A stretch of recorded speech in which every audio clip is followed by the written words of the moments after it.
Hey guys, welcome back to another episode of Healing in Hindsight, your no BS source for thriving with diabetes. You know me, and if you don't, I'm Taylor Danielle.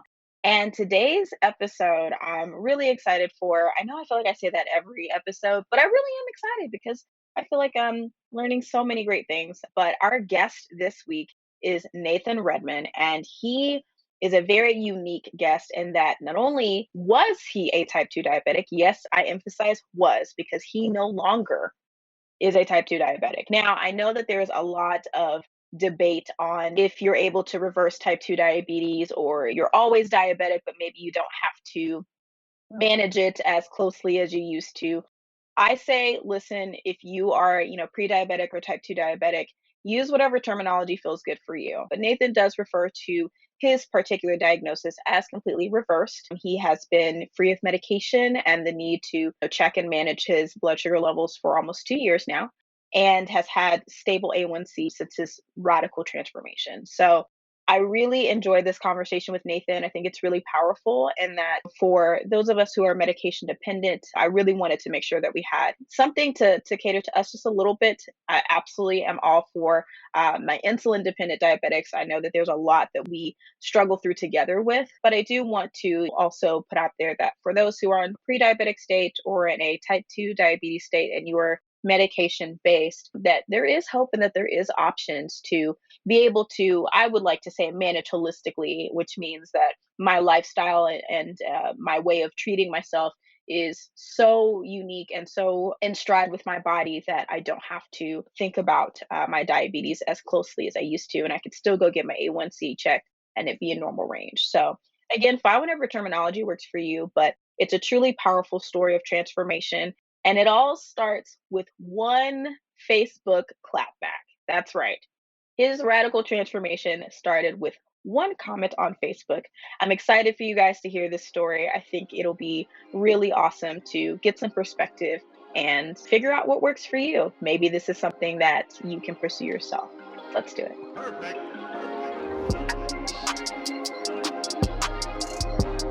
You're listening to Healing in Hindsight, your no BS source for thriving with diabetes. What's up, guys? I'm Taylor Danielle, and it's my goal to help millennial diabetics like myself live an amazing life without your diagnosis getting in the way. I get it. I was diagnosed back in 2015 with type 2 diabetes, and it was really hard to find people around my age to understand how to travel, socialize, or even have meaningful relationships. But I feel like with a focus on mindset, perspective, and nutrition, together we can take back our health and our lives. Consider this the red table talk, but for diabetics. Minus the entanglements, though. So let's do it. Well, hi Nathan. It's really exciting to have you. How are you doing today? I'm fantastic. I'm doing very, very well. Thank you for having me. I appreciate it. Yeah. I always get excited when I get to meet a fellow Texan and we get to collaborate on something. So Yep. from Hook 'em one Texas to horns. another, the Longhorns was actually my high school mascot. So Okay, so don't say I'm gonna try to guess where you went to school. You went to school in did you go to Round Rock? I'm no, trying to think where the Longhorns are. It's on the tip of my tongue. All right, high school Longhorns, yeah, what was the school? Cedar Hill. Cedar Hill. I knew it. Hmm. See, because I coached basketball for like 18 years. So I did a lot of scouting, traveling around the state. I saw a lot of teams Hmm. play. And I remember going and scouting this one particular game, and it was like UT, a high school with UT uniforms on. I was like, what Hmm. the heck is this? And that had to have been your school. Yeah, I remember. That's why Yeah. when you said that, I was like, oh, I've seen that. Where was that? Where was that? Yeah, it's crazy because the only difference that we had were the colors, but we definitely had a lot of people from my class, especially, who went on to UT because it's just like, oh, it's easy transition. Longhorns here, Longhorns there, yay! And so, So you didn't have the um, burnt orange? no, we were red, black, and Oh. white. Yeah, Okay, no I'm burnt thinking of a orange. different school then, because there was a school that I scouted once that literally had burnt orange, and I was thinking Wow. maybe that was it. So yeah, that's a different school. I was confused on that. But Yeah, anyway, South yeah, I'm a Dallas Texas boy. school.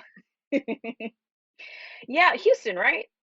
Well, I'm in Houston now. I live in a suburb of Houston called the Woodlands, Mm, and we're on the north part of Houston. But I was raised out in Odessa, So Oh, okay. I actually graduated from a school called Permian High School out in Odessa, who nobody would know who they are except for the movie Friday Night Lights. I was So gonna there was a say, I remember we yeah, had to read that and watch the exactly. So that book was written in 1989, and I take that back. That book was written in 1988, and I was a junior in high school when the book was written. So all the people that were in the book that are like highlighted, and the people in the movie, those were just friends of mine. Those are guys I grew Yeah, up with. So ran track with them and played basketball and stuff like that. So, but yeah, that's where I was raised. Was out in Odessa. that's really cool. Yeah, that was the first time I was ever exposed to that, was when it was brought around as reading literature, and I'm like, "Okay, this is cool," and understanding the culture of Texas football because it's a big thing here, Yeah. and so that's really cool that you got to be around during that time, and that for you, it's just like, "Oh, that was just a regular day in the Yeah, locker room." it was a big deal because when I first moved to Odessa was in 1986, and they had just played Houston Yates in the state championship. I think that 85 year and just got trounced by Houston Yates. But my Mhm. dad, I remember him saying, "We're going to move to this town. This is the school. You're going to go to that school." And so it was really cool because my sophomore year, our football team went to the state semifinals. And my junior year, we went to the state semifinals. And in my senior year, we won the state championship. And so that's when that book was written, in the state championships and all the excitement of going to school there. And Mojo was a big, very well known, the whole Mojo thing, Odessa Permian, Mhm. and then the book being written. So yeah, it was kind of exciting to be a part of all that and be a part of that class. And Booby Miles is like the big name of the movie, and in the book, Booby Yeah. Miles is like one of the most highlighted guys. I'm like, I ran on a sprint relay with Booby my sophomore year. It's like Booby's just a dude. I mean, he was a Yeah. man child. Don't get me wrong. If you read the book or watched the movie, the way they depict him, the only thing they missed out on is the guy they picked to play his role was not near big enough. That guy Mm. was a monstrous human being in high school, full grown man. But yeah, Wow. those were just friends of mine. Then the book came out, and everyone's like, "Hey, cool, a book came out." And the next thing you know, there's a movie, and then everybody's like talking about the movie. I'm like, "Yeah, that was just high school to us." I mean, so but yeah, it was cool being raised out there that time period for sure. Back when they were really, really dominant in football. That's really awesome, that's really awesome. Well, I know, that you and I have met in various clubhouse rooms, but Yep. for those who have not met you, I would love if you could just introduce yourself, talk about some of your passions, what you're into, and then highlight your diagnosis, but we'll dive deeper into that. Sure. So my story kind of goes back a few years. We are talking about sports and my daughter in basketball and this and that. I was a high school and a junior college basketball player. Always took sports very seriously. Played a lot of sports even after high school and college, men's leagues, and always stayed really, really active. But I got married in 1996, right after I graduated from Texas State down in San Marcos, which at the time was Woo! Southwest Texas State. So I'm a Bobcat and Same, every same, I'm a e Bobcat too. get out of here. Yeah! That is hilarious. So I graduated from Southwest in 1996, and I immediately moved to the Woodlands where I am now, started coaching basketball, got married. My son was born in 1997. My first kid was born in 97. My wife and I had just moved here, and I stayed pretty active. I was involved in men's league basketball and church league basketball and all. I tried to stay as involved in different sports as I could because I always loved sports, but little by little, year after year, marriage just kind of slows down your. I want to. Sometimes I catch myself saying it causes you not to have time to do things, but the truth of the matter is, you just start prioritizing things over sports and over fitness and over athletics, and it's really kind of in some ways an excuse, but at the same time, it is about priorities. So from Yeah. that standpoint, I just slowly but surely got less and less active, and as I got less and less active, I got heavier and heavier Mhm. until about 2018. I reached my max weight. I got to about 245 pounds. And at that time, it was kind of funny because I was standing in the kitchen one day and my mom was visiting, and I was living a very unhealthy lifestyle as far as eating and drinking and just not taking care of myself at all, no exercise whatsoever. And my mom was visiting from Odessa, and she says, "Nathan, it looks like you're losing weight. What have you been doing to lose weight?" And I literally out loud laughed. I like a legitimate LOL because I was like, "Mom, Mhm. trust me, I'm not exercising. I'm eating everything that's in front of me. I don't try to eat right. There's no way I'm losing weight. And she says, "Hey, you look like you're losing a little weight to me." It's like, well, I don't know. There's no chance I'm losing weight. Well, sure enough, 2 or 3 weeks pass and I start to notice some clothes that had been a little tight were starting to get a little loose and some pants starting to get a little loose in the waist. And I'm like, this is kind of weird. I might actually be losing weight, but I'm not doing anything to try. This doesn't make any sense. And then I Yeah. started having some other strange occurrences. I started being real thirsty all the time. I started going to the bathroom very frequently, like literally once an hour minimum. I was constantly go to the restroom, go to the restroom. But at the same time, I was thirsty and felt dehydrated all the time. So I thought, well, no wonder I'm going to the restroom all the time because I'm drinking so much water and so much fluids, which, to be quite honest with you, wasn't water. I was probably drinking a Dr. Pepper, or I was probably drinking lemonade, or something like that to just hydrate myself. So it's just this vicious cycle of thirsty, thirsty, thirsty, use the restroom a lot, use the restroom. And then I started waking up in the middle of the night with my fingers being numb and kind of tingling. Mm. I'd have to wake up and kind of shake my hands in the middle of the night, trying to get feeling back in them and circulation into my fingers. And then I started getting these sores in my mouth, especially on the back of my tongue, these real sore spots. And I just finally, as a stubborn 47-year-old man at the time, 46-year-old man at the time, I finally was like, okay, I need to go to the doctor. Something's not right. All these things are not right. I never in a million years thought about blood sugar. I didn't think about diabetes. I didn't know any of the symptoms. My immediate thought was like something really like dire. I've got 6 months to live kind of a thing was going on. I don't want to use the C word, but the C word popped into my head. I'm like, Sure. what the heck is going on here? So I'll go to the doctor and get some blood work done, and comes back a few days later, says, "Hey, yeah, come on in. We got your blood work. We want to talk about it." And I go in and they say, "Well, we did some blood work and it looks like you're type 2 diabetic." And I remember Mm. asking the nurse who was giving me the report, she says, "You're type 2 diabetic." And I said, "Well, do you mean like pre-diabetic? Am I like on the early stages of being diabetic? Mhm. What exactly am I?" And she said, "No, sir."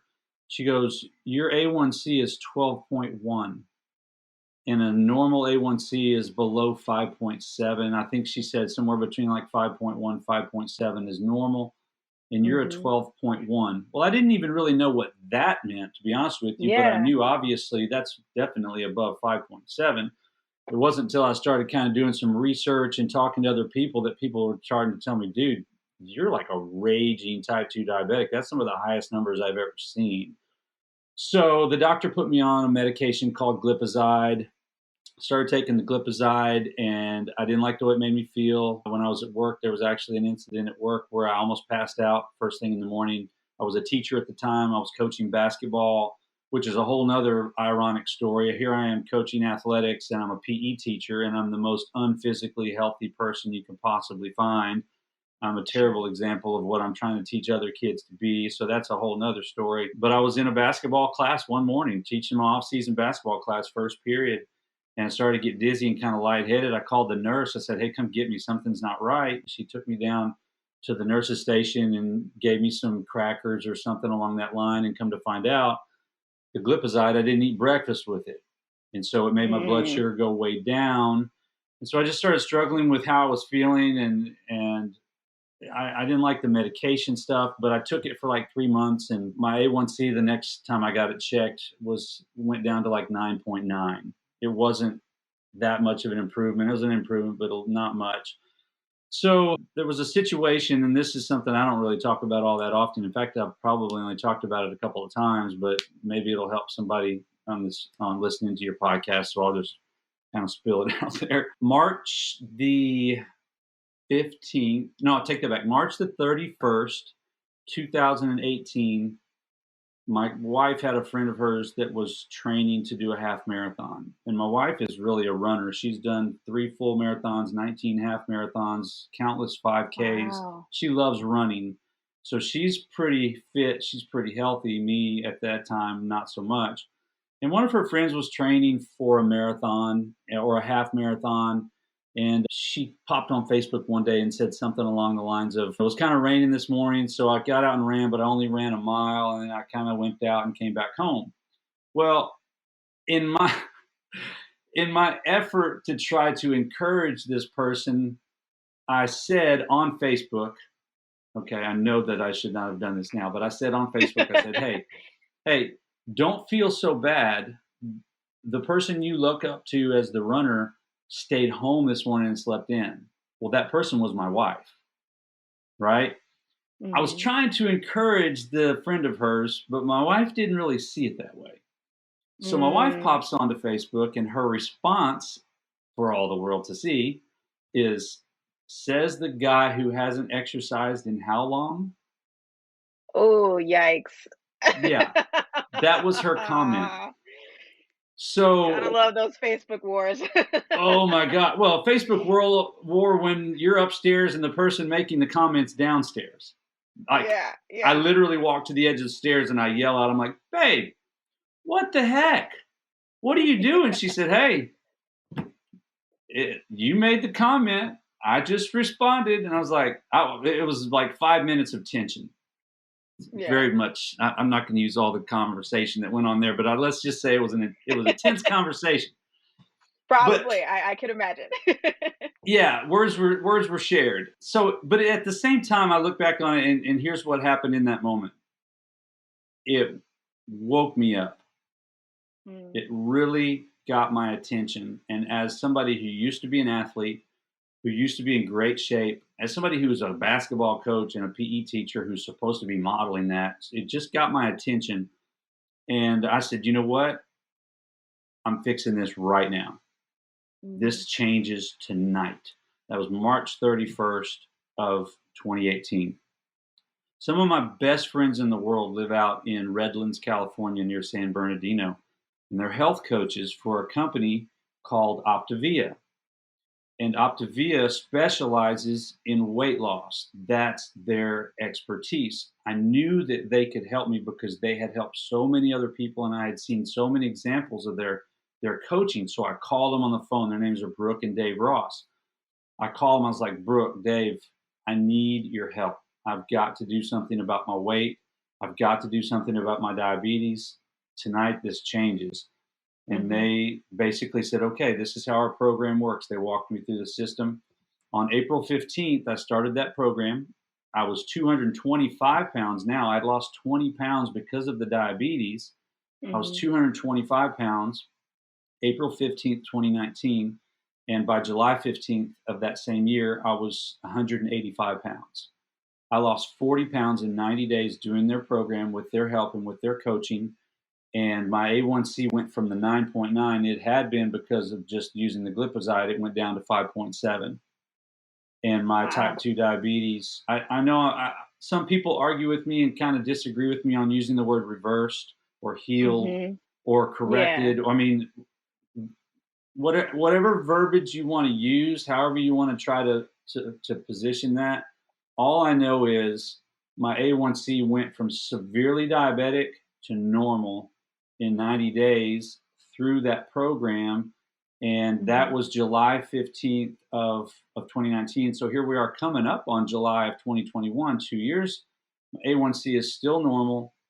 My current weight's 178 pounds. I've gotten even better shape. I started running half marathons. I got introduced to triathlon through an Ironman here in Houston. I started training for triathlon. I changed the way that I ate. I even went vegan back in November of 2019. I went vegan and I've been vegan ever since, which is a whole nother thing because a lot of people that are diabetics, they say, well, how do you eat all those carbs, all the rice and all the beans and all the fruits and all the stuff that's so carb heavy?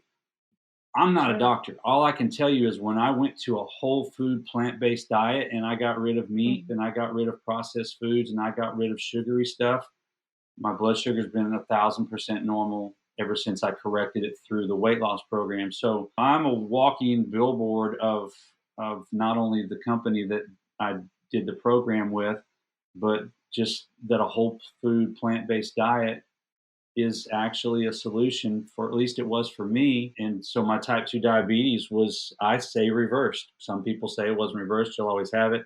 Okay. All I know is my A1C is normal. I'm healthy as a horse. And so, yeah, that's the process that I went through. And it really was all triggered by me making a stupid ass comment to my wife that was insulting to her that I meant to be encouraging to somebody else. But that was the moment that I said, okay, Yeah. enough is enough. And I made the change. And so that was a game changer for me, was when I made that comment. And then my wife, we've even talked about it since then. I'm like, I could not be more grateful that you said what you did. And she said, I had for months and months been looking for a way to get your attention because we were scared for you. We were scared for Hmm. ourselves. What's going to happen if you go away? We were scared and we didn't know how to get your attention. It's kind of hard. And she said, I just looked at that as my opportunity to kind of kick you in the gut because I knew nothing Yeah. else I was saying was getting your attention and I had nothing to lose. And when I had nothing to lose, I just took that opportunity. And I tell her all the time, I'm so glad you did. I'm glad you didn't bite your tongue because if you had, there's no telling if I would have changed at all. And so here I am today. Basically, my life has radically changed because my wife spoke up and was brutally honest with me. Yeah, sometimes a good clapback is all we need to kind of get us going. So, Yep, it worked. big shout out to your wife for stepping in and being honest, because I think that's something in relationships, even with my partner now, like having to recognize that there's some truths that you just can't sugarcoat. You just have to say what it is, Yeah. and you can't manage someone else's reaction to it. You just have to say what it is and let them deal with their emotions with it. And your answer was, okay, that was kind of hurtful, but I needed it, and here you are. So Yeah, my I'm really competitive excited. nature, she definitely played into my competitive nature. Oh yeah, yeah. You You tell me I know, can't do something, and it's like, oh, it's on, I man. got an You answer tell for me I that. can't do something. The most powerful things I've ever accomplished in my life came off of the heels of somebody telling me I couldn't do it. So Yeah, she knows yeah, that about same. me, and she used it against me. Yeah, So I'm glad she yeah. did. Well, I have so many questions, but I have to highlight that you are my first diabetic guest who has. I'm with you there of what's the verbiage that we use, but I'll use your terminology. Reversed your diagnosis. Now I've had a lot of people who have been type 1. I've had a Modi guest, so more insulin dependent guests. You're only Right. my second one that's mainly medication, and even myself, I was on glipizide at one Yeah. point. My doctor started me on metformin, Yeah. and when she didn't want to put me on the full dose because it made my stomach crazy, they put me on glipizide. And then this year, I saw an endocrinologist for the first time. I didn't know you were supposed to see one until I started hanging out with more diabetics. And my doctor was like, "Oh no, we're gonna take you off the glipizide. Like, no, we're gonna put you on something else." And the new medication regimen has definitely been working well. But I think that's always kind of the struggle when you interact with different types of diabetics is like, what is that term? Do you say it's reversed? Do you say it's in? I've heard people say remission, cured. Oh, I holistically manage all that type of stuff. Right. And Right. to me, it's just like at the end of the day, if I don't have to wake up and prick my finger, or now I'm using a CGM, have to check something because everything is stable and I know that it's stable, and you've, proven that for being stable for 2 years, Right. well, then I would say, granted, I can't go back to the lifestyle that I was doing before, right? It did take a radical change of environment and lifestyle to maintain that. But even still, to be able to walk around and not have to let that be at the forefront of my mind all the time, that was definitely something that to Yeah. me is worth using whatever terminology that you want. So, oh man, so many questions. Okay. So I think my first question that I would love to just understand is when you were, so it sounds like the three influential people that really played a role was your wife and then your For sure. two health coach friends. When they were, walking you through that coaching process, what were some of the battles that you faced and trying to pretty much just overhaul your entire lifestyle into getting to the point where you are now? Right. I would probably need to explain a little bit about the program that they put me through to be able to make some sense of that question. So give me just a chance to kind of unpack that. So Sure. Optavia, like I said earlier, is the name of the company. I'm actually a coach for them now. So the people, like, I'm now doing for people what my coaches did for me, which is one of the beauties of Optavia is anybody that does Optavia can then pass that along to their friends and family and whatnot. But the program itself, from day one, like when I started on April 15th, I went on a system that Optavia handed me, and all I had to do was follow the system. Probably the hardest parts for me were just some early stages of sugar detox that went Mm, on because I immediately cut sugars out of my diet. Like on day one, no sodas, not even any fruit temporarily. No processed sugars of any kind. I was eating fruits or not fruits, but I was eating vegetables, lean proteins, and then what the company refers to as fuelings, which they provide to us. But they give you such a structured system to follow that it takes all the guesswork out. It takes all Mm, of the thinking out of it. You don't have to look at labels. You don't have to count calories or look at macros. They literally put it all there for you in your lap and say, just follow this structure, do it every day, and you're going to lose weight like you've never lost weight before. And that's exactly what happened, 40 pounds in 90 days, by just following their structure. So from that standpoint, it wasn't hard at all. It really wasn't hard. And I'm the kind of person that once I commit to something and I'm like, okay, I am in, then I'm mhm. in. It's not like, oh, I had a really hard day today. I drank some Dr. Pepper or I had a cupcake because it was just the temptation was so strong or whatever. No, with me, I'm just like when I dive in and I'm like in, I'm in. So on April 15th, that very first morning, I started following the structure of their system and I stayed super solid on it for 90 days. And the first week really helped a lot because in the very first week, I lost 7.5 pounds. And when you lose that much weight that fast and you're looking at the scale and you see the results, it makes it so much easier for you to be like, "Oh yeah, this is working. I'm not going Sure. to mess around and do anything to mess this up. This is the best thing, easiest thing ever." And it was super simple to do. And they gave me all the structure, and all I had to do was just plug into the system. So from that standpoint, it was really, really easy. You have to make some smart choices.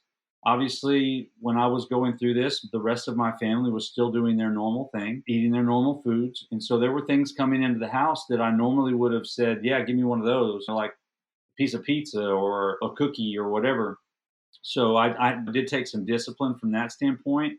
But because of the structure of the program and because I saw so much success so fast, it made it really easy for me to look at a cupcake or a piece of pizza and go, is that really worth stopping this incredible progress that I'm going with right now?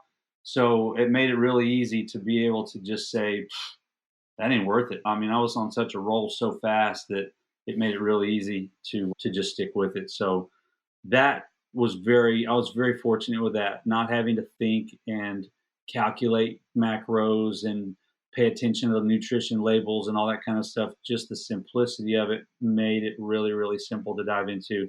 And then the success that started happening so fast made it really easy to stay locked in and committed to it.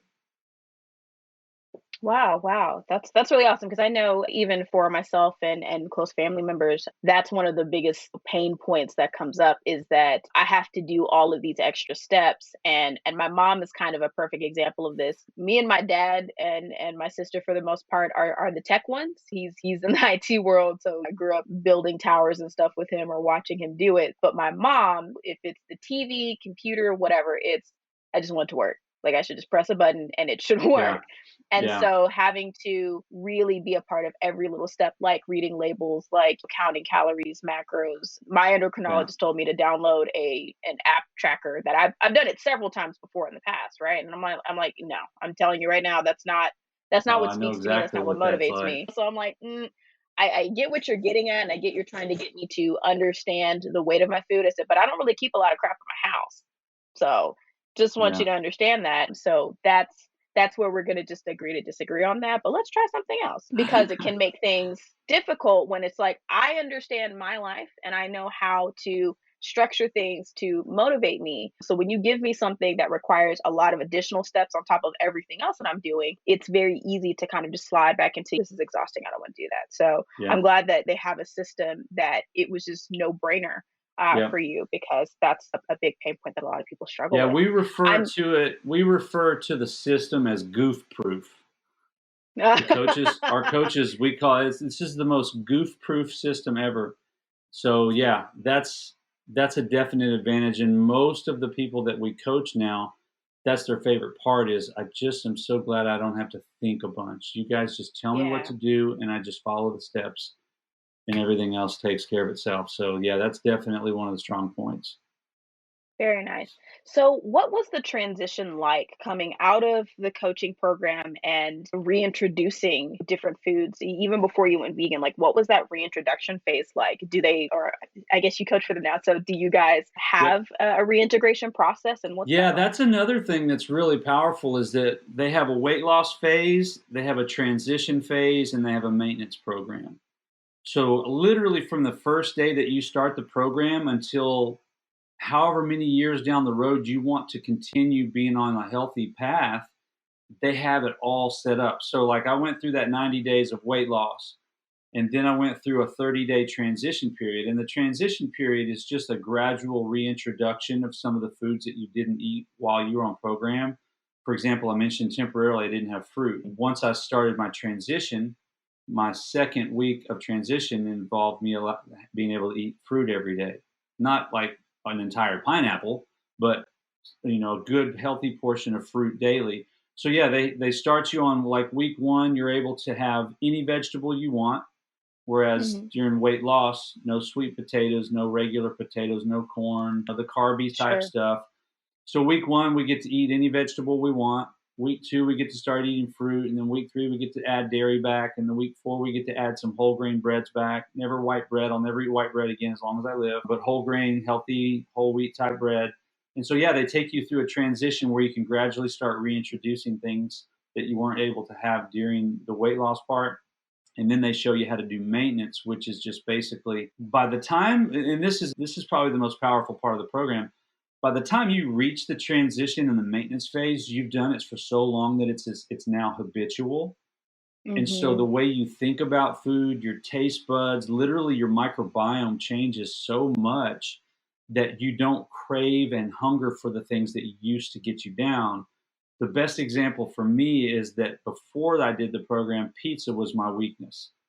I Hmm. mean, if I've had people jokingly in the past, you'll hear people say, if you were stranded on a desert island and you could only take one album with you, what album would you take? Or if you were Hmm. stranded on a desert island, you could only take one type of food. That's all you could eat for the rest of your life. My food would have been pizza, period. Oh, wow. Yeah. So I, on April 14th, the night before I started my program, I ate an entire DiGiorno's Supreme Pizza. I ate probably a dozen hot wings. I had 6 Shiner box in my fridge that I went ahead and cleaned those out, and I had a whole bunch more, but I would have died if I had tried to finish that. I just gave it all away. Yeah. I literally just called my friends like, "Hey, come get this out of my fridge. You can have it." So once I got through transition and went into the maintenance phase, I had already changed my cravings so much and started Yeah. loving vegetables. That's the one thing I noticed while I was on program is, man, I really love vegetables. And that's what tempt is not even the right word. It kind of triggered me to go to the vegan thing because from July till about November, I just tried doing the vegetarian thing and I did Hmm. it because I love vegetables so much. I was like, I think I'm going to try to go vegetarian. And I love being Yeah. vegetarian so much. And in November of 2019, I watched a movie, a documentary called The Game Changers, which is Hmm. on Netflix, and it is phenomenal. I'm sure a bunch of your listeners have watched it, but it's called The Game Changers, and it's about world class athletes that don't eat meat. And so I Sure. watched that, and I was like, I think I'm going to try this. So I went completely vegan, no dairy, no eggs, no animal products at all, completely plants only. And I just started feeling better and better and better. I was training for triathlon, I was training for half marathons, I was getting more energy, I was being able to run longer, I was able to perform longer, my heart rate stayed lower. I mean, it was just phenomenal. But it all started from me being required while I was on the program to eat 3 servings of low starch vegetables every single day.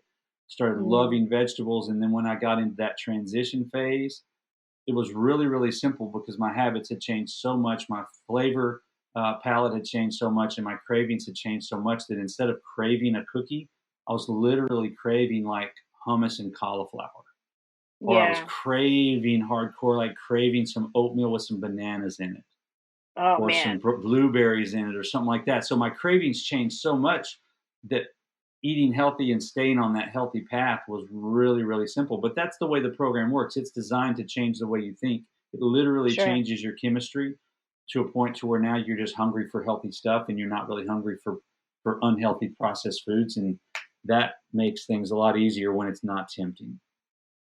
Yeah, I will say one thing that has been really helpful for me. So, back in my Texas State days, I had tried Yeah, the paleo, the caveman diet, whatever. And three of my roommates weren't, and so I did the same thing. You have your cabinets and your separate. Here's my stuff, and I just gave them all the pasta, all the grains, whatever. yeah, And I did that for almost a year. And like you said, the detox is the hardest. And I'm so glad at the time I was only working part time, and so I had 3 days off, like no classes, no nothing.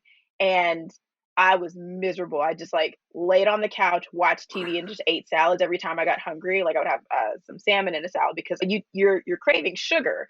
But I'm yeah, like, I can't have that. I need to let that go. And so if I'm yeah. really hungry, you're gonna chug some water, and you can. I love salad, so I've never even I do too. prior to getting Yep. I It's my don't. favorite now. I take a I can salad have over one just every about day if I anything. really want to do. Do y'all have a Yeah, Salada yeah. where you live? Is there a place called Salada there? Yes, yes, and it is on rotation. It I'm is like 10 absolutely. minutes from it. It is the Yep. best. And one of my best friends from Houston was the one who introduced it to me. But we Oh have my one. God. There's one in Round Rock, and then one in like they call it the Arbor Trails area. That's where I'm close to. So Yeah. absolutely love Salada. Yeah. I think we kept that But place in business during COVID. oh yeah, Literally, we that kept them in business. We were there at least 3 or 4 times a week. It was crazy. But yeah, so I'm a big salad fan for sure. same, same. It was interesting because I have never looked at processed foods the same since. And like you said, the craving system changes when your body has finally been eliminated of all of Yep. that. Every now and then, do I have pasta? Sure. But I'm very strategic on where I buy it from. And even if I'm going out to eat, I'm very particular about what's coming after it because it's never I need to have pasta every day type thing. And I grew up in not only a black household, but an Asian household. And so rice and different types of noodles Oh were yeah, yeah, always there, constant rotation. And I will say, when I first moved from Dallas to San Marcos, I thought that I was going to die because I didn't have a rice cooker to keep in my dorm or anything like that to like make the dishes that I'm used to. Because that was one of yeah, my chores is, hey, when I get home from school, I make the rice. So my mom, when she gets home, she can cook the rest and it's already good to go. And I realized I was just fine without rice. And so little things like that like showed me, okay, it's really not that detrimental. It's just my body being used to a certain, not only cadence of how much I ate, but just the flavor profile. And the minute that changed, yeah, even to this day, I don't really keep a lot of stuff in the house. Now, I don't really restrict myself because I understand if I want something, it's okay to have it, just moderation, right? So yeah. if I want to have a cookie, I have it, but I don't eat the whole pack like I used to. Things like that. Right. And sometimes I'll get, I think, what was it, Easter? I used to love the Starburst jelly beans. And so I was in Walgreens picking something up, and I'm like, oh, I grabbed a bag. It took me forever to finish that bag because I'd have like four or five. And So I'm like, sweet. this is really good. I'm like, I scare myself. I'm like, yeah, this ain't this. It took me forever, and I'm just like, I really used to Yeah, love these, the fruity candy, and I'll have it every now and then, but it takes forever for me to finish it because I'm just like, yeah. it's too much. I keep more apples in my house than I do candy because I That's love a good. good cold apple. It tastes so much better to me. So I definitely understand that when your whole body chemistry changes, it's crazy the things that you would actually crave over the junk that you used to eat all the time. And for me, especially Caesar salads, that's like I'm in heaven if you give me a Caesar salad. So it's always interesting the stuff that you pick up.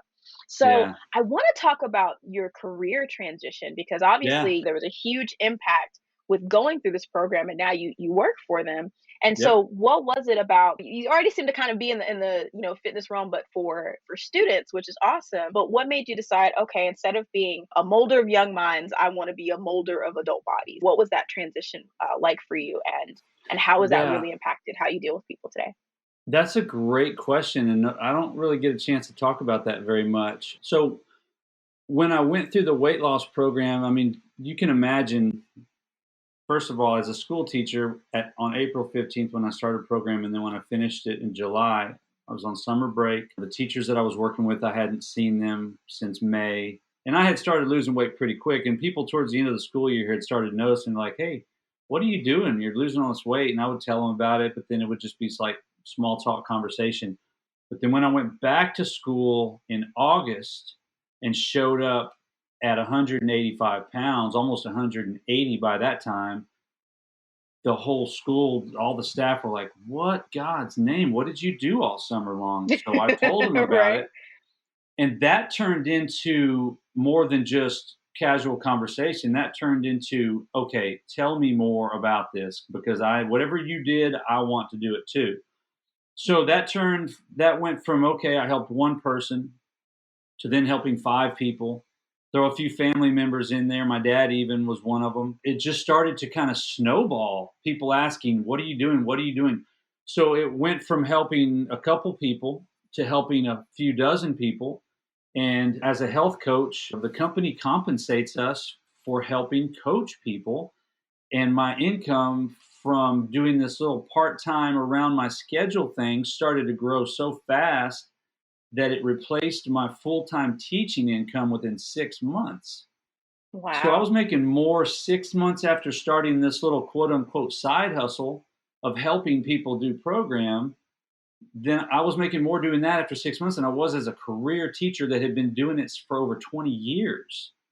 Wow. So that started getting me thinking there might be something to this. I started thinking about potentially leaving my teaching profession and full time health coaching because, like you said, I had focused most of my adult life towards coaching kids, which I loved, but now I was shifting my focus to coaching adults, and I saw a greater opportunity there because I fully believe that if I could help change the health and the nutrition level and the lifestyle of parents, that would begin to filter down to their kids and break what I would consider to be, uh, I know this is a really strong word, but for lack of a better word, it would break a curse, a Yeah, cycle. generational curses. For sure, it Absolutely. would break a cycle in that family that could turn the tide in their health to where their kids start learning about eating healthy and start adapting to what mom and dad are doing. And then that passes on a good generational thing to their kids and their kids.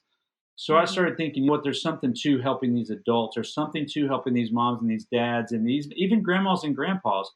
Because Yeah. if they can train their families up to shift and to change the way they do things, that can change our entire country. So that's what I started thinking is I'm going to work towards becoming full time, and I'm going to leave coaching basketball and teaching. So March of last year, COVID hits. I was planning on leaving my coaching profession, my teaching profession in May. At the end of that school year, I was going to leave because my income had not only met my teaching income, it had blown past it and continued to climb and climb and climb. And so I was like, okay, I'm done. I'm going to be a Yeah. full time health coach. This is all I'm going to do. And then COVID hit. In between March and August, I didn't see any kids. I didn't see any of my coworkers, and I started thinking, you know what? Maybe I'll go back for one more year. Maybe I'll do one more year of teaching. And so I went back, and then all the COVID protocols were in place, and a school of 2,200 kids having to distance them, keep them with their masks, don't touch each other. I mean, it was like herding cats. Mhm. And after about 6 weeks of that, I came home to my wife and was like, babe, we can't do this. It's time. Yeah. The writing's on the wall. And so the early part of October, I told my boss, I was like, I'm out. I'm done. Unfortunately, my boss was one of my very first clients, had a phenomenal weight loss story, knew my passion for helping people. And he was like, dude, it's time for you to go, man. You have Yeah. found your calling. You need to do this. So I had a really good relationship with my boss, and I was able to make a good, healthy break from the school, and there was no ill will, no hard feelings. And so I just committed in October of 2020 that this is what I'm going to do with the rest of my life is I'm going to help adults reclaim their health. Our nation is, you can look anywhere you want, you're going to find that anywhere between 50 and 60% of American adults are either obese or overweight. And type 2 diabetes and pre-diabetics is about a third of our country. They're predicting that to be as much as 50% of our country by 2030. So the direction that we're going health wise is the opposite direction of where I'm trying to go. And so my mission, literally, in the next 15 years, is to be able to impact the lives of 1 million people as a health coach around our country, 1 million people. And so that's my goal. And I know that sounds crazy. How am I going to personally help 1 million people? Well, the way it works is that if I can help in 15 years, if I can help 1,000 people, Hmm. But all of those people know so many family and friends that need it too, that the word starts to spread. And at Hmm. some point over the next 15 years, just through I hate to say this because we're in COVID, but almost like spreading a virus.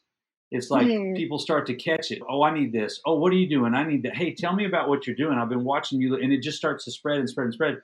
And so that's my goal now is to literally in the next 15 or so years of being a health coach, maybe 20 years, however long it takes, I'm doing it until I retire. That's my vision, is to help change the lives of 1 million people across the United States through health and wellness. And it really all, honest to God, all got started by my wife telling me, hey, you need to lose some weight. You're not in shape. But that's my goal. I've completely shifted my priorities towards helping moms and dads and grandmas and grandpas and even teens. We have teen plans. We've got people from anywhere from 16 to 65, 70 years old doing our program and having phenomenal results. And so, yeah, I've absolutely changed from coaching kids to coaching adults. And I love it. It's phenomenal. I do it every day. So I'm not going anywhere anytime soon either. It's awesome. Yeah, that really is awesome, and I think it's absolutely powerful what you are doing because the ripple effect, it really does exist. And Yeah. so the more that we can just be a drop in one bucket of water and then head to the next one, like it's Yep. gonna do it. You don't even have to pay attention to it sometimes. It's going to ripple. So I think that's an awesome mission to have, and thank you for being willing to step up and be a leader in that because I think especially nowadays, and I think this has happened for a lot of people with COVID, but recognizing that it's 100% okay to change your path because it's yours. It's yours to carve. You don't have to wait for permission from anybody. You just have to be in tune with yourself and know it's time to take the leap and being willing to have faith in that. And so I get excited when I hear people say, you know what, I did this for a while and it was great, but it's time to move on. Because I was talking with this with my mom actually, of like, you work for a company or a place for 15, 20 years, and she was laid off with all the pandemic stuff. And I'm like, okay, mom, well, what do you want to do? I'm just like, find another job. And I'm like, yeah, but what do you want to do? Like, Yeah. damn the job, okay? Getting back in the hamster wheel, I get it. You got to do your thing, but what do you want to do? What is it Right. that you're passionate about that you can Right. feel good waking up every day about? Because at least what I appreciate about my parents, and I think y'all are actually in the same generation, is that you guys have worked so hard to pave the way for my generation, and it's heartbreaking to see. Okay, well, I did my part in carving the path for somebody else, and now I'm done. And it's like, no, no, no, you don't have to be done. What do you want to do? And so to hear that you've found exactly what it is that is meaningful in spite of having a family to support and things like that and everything that you've done in the past, it's just so refreshing of like you can totally pivot into something else. You should. It's fun. Enjoy it. Like don't feel like you have to be stuck in this one thing. So as we kind of wind down here, I really want to know two major things from you. One, what is one misconception that you just want to completely like, this is totally false, like stop the madness when it comes to diabetes? And then what Okay. is one piece of advice that you would give someone if they're newly diagnosed? Man, you're asking me to start trouble now. Oh, I Golly. love trouble. Okay. All right. Well, here goes nothing. So before I say this, let me just say this. Let me give my disclaimer. I'm not a We are not doctor. medical professionals. I'm not a medical professional. If I tell you to do something different than your doctor, do what your doctor says. Oh my gosh. And then call me. All right. So my dad recently got diagnosed with prediabetes, and which is interesting because he was one of my first clients, and he was 200. It was crazy. He was 225 pounds. We were the same weight when we started. He was 225, almost 230, and he got down to 185 in about 90 days. We were like mirror images of each other.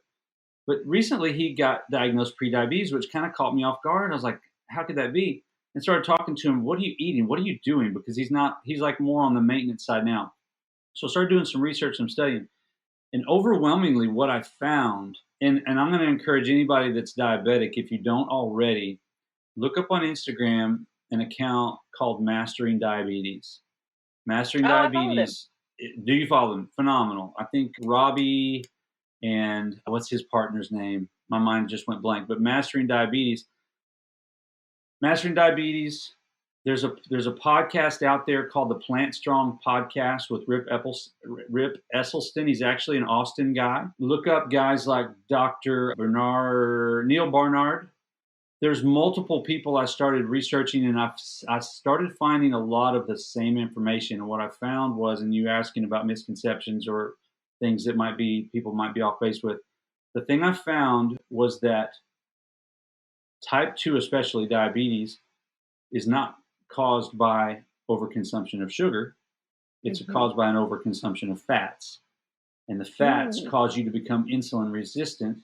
Insulin resistance raises your blood sugar that's active in your bloodstream that can't be received by the insulin receptors. So that's the one thing I tell most of my clients now. And it makes a lot of sense, because the reason that my diabetes, my type 2, dropped so fast was because the program that we do is very low in fat, especially cholesterol is extremely low, and animal fat is extremely low on our program. And so I can kind of look at that and go, you know what, there makes sense. They're saying it's cholesterol and animal fat causes insulin resistance. I got rid of my type 2 diabetes by going on a program that was extremely low in fat, which is the total opposite of the keto world. And that's where you're going to get me in trouble, because they're going to all start sending me hate mail. Hey, I was gonna say, I'm like, ooh, might have to have you back to have this keto battle. I know. Well, so here's the thing. Keto, from everything I have studied and everything I have believed to be true based on the people that I trust, the people I've studied, it does a phenomenal job at lowering your A1C, because you're not eating carbs. Naturally, you're going to have low blood sugar if you're not putting sugar in your bloodstream.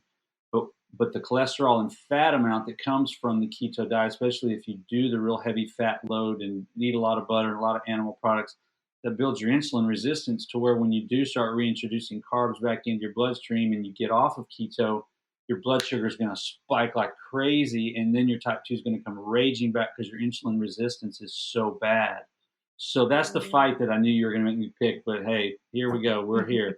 So that's the one thing that I think is a misconception, is that sugar intake is the cause of type 2 diabetes. That's not it. Yeah. It's fat. And then the next question you said was, I think, a pointer or a tip. Go ahead and tell me that second question, because I don't remember it for what. What would be one piece of advice, like if you could only say one thing to someone who's newly diagnosed as a diabetic, what would be one thing that you would give them advice on? Yeah, I think that might have been answered in the first one. The misconception and the advice is, it's not your sugar. It's not. Now, do you want to get off processed sugar? Absolutely. Do you want to stop eating cupcakes and M&Ms and Fruit Loops? Absolutely. Stop it right now. But a whole food plant-based diet that has naturally grown carbohydrates that came out of the ground, God didn't put those here to get you sick. That stuff is meant to heal you. It's like the Hippocrates says, let food be thy medicine and medicine be thy food.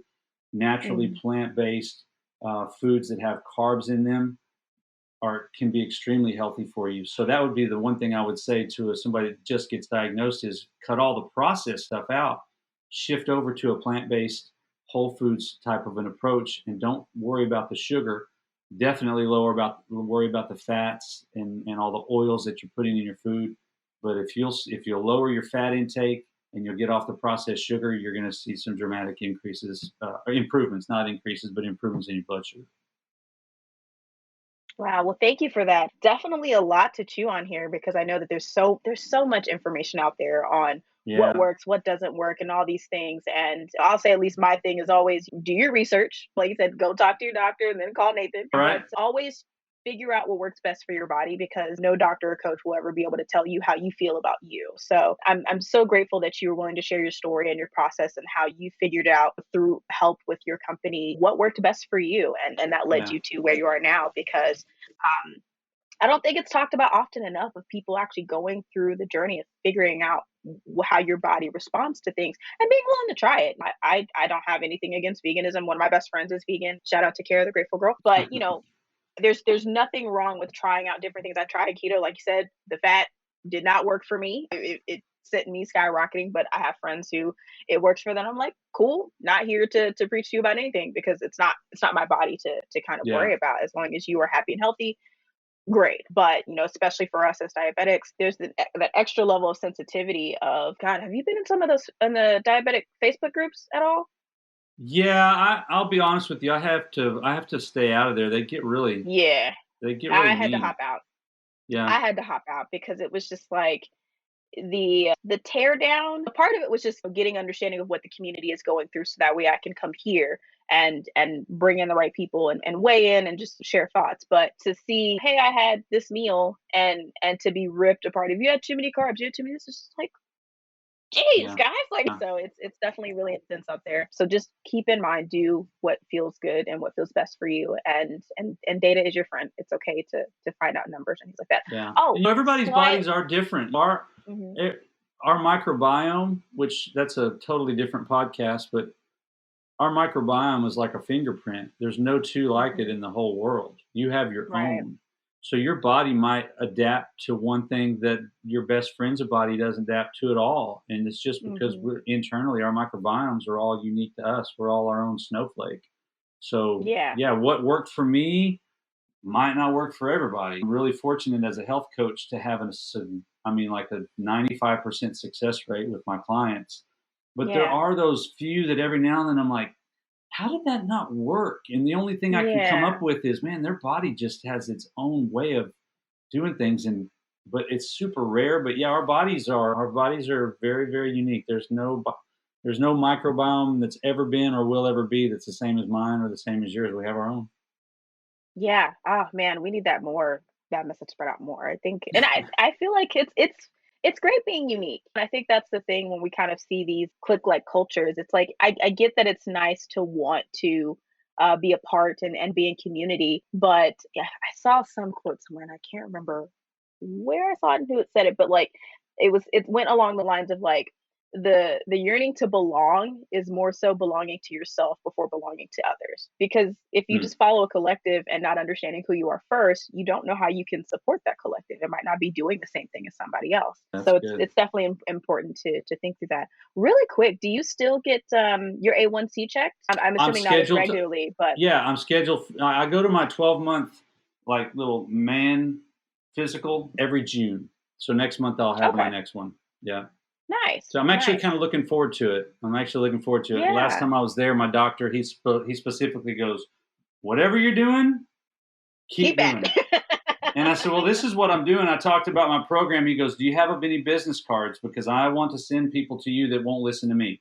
I was like, "Yeah." I took Yeah. him a big old stack of business cards, and I was like, "Here, send them to me. I can help them." And so, yeah, my doctor was fully on board when he got my results, and so I'm looking forward to going next month and seeing that everything's fine, everything's good. Yeah. Yeah, same. I go later this month, and I will say since getting a CGM and my endocrinologist changing my medication, I've definitely lost weight. My numbers have been in range like 95% of the time, and I've been getting more lows than highs. And I'm like, all right, this is a weird thing to adjust to. I'm usually trying to combat highs, so I'm Yeah, pretty excited to see where I'm at, because your goals, Nathan. Just being completely honest about it. I would like to be able to say I don't have to look at a CGM. I don't have medication. I know that's somewhat of a privilege in a way, because for our insulin dependent friends that isn't really a yeah, possibility. But I feel like I could do a better service of going through that process myself and being able to return in kind of similar to what you're doing in my own way of like, it's possible, and can still advocate for diabetics everywhere, because yeah. there's still a lot that needs to be done to support the community as a whole. So speaking of business cards, how can people find you if they want to work with you, learn more about your services? How can they reach you? Perfect. Social media is my easiest way, but I can give you several ways. On Instagram, my Instagram handle is Nathan Redmond Health Coach, and my last name is spelled Redmon.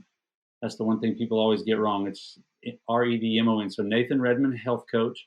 On Facebook, you can just find me as Nathan Redmond. I'm easy to search out on Facebook. My email address is Nathan Redmond Health Coach at gmail.com.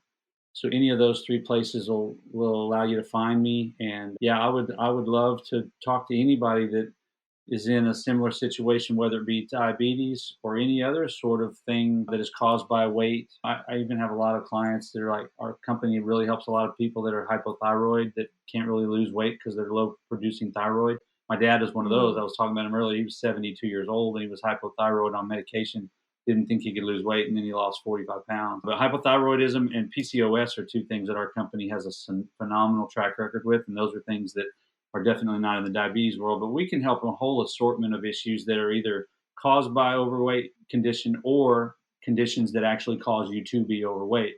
So, but you can find me at any of those places on social media and on email.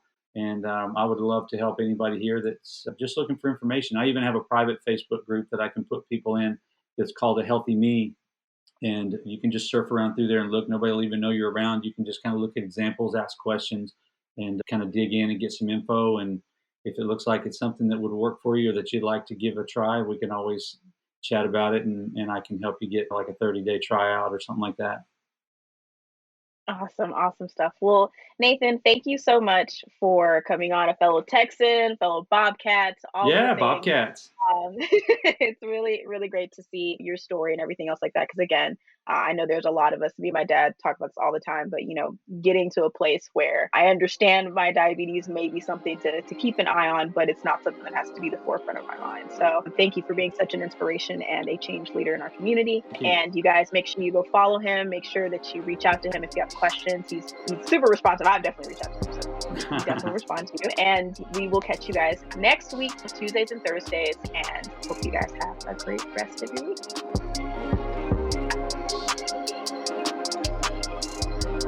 Wow, that was pretty inspirational. I'm not gonna lie, guys. I really want to just thank Nathan for taking the time to share his story and to again be a change maker in the community and trying to help as many people as possible, no matter if they're diabetic or not. I really appreciated him saying as much as he was a molder of minds and was teaching young kids for over 20 years to shift that into helping adults who could have that ripple effect into helping their kids and so on is truly powerful. And it all just means that he's still doing the same thing. So thank you again, Nathan, for lending your wisdom and for lending your time and efforts to everyone that you've helped and everyone that you will help.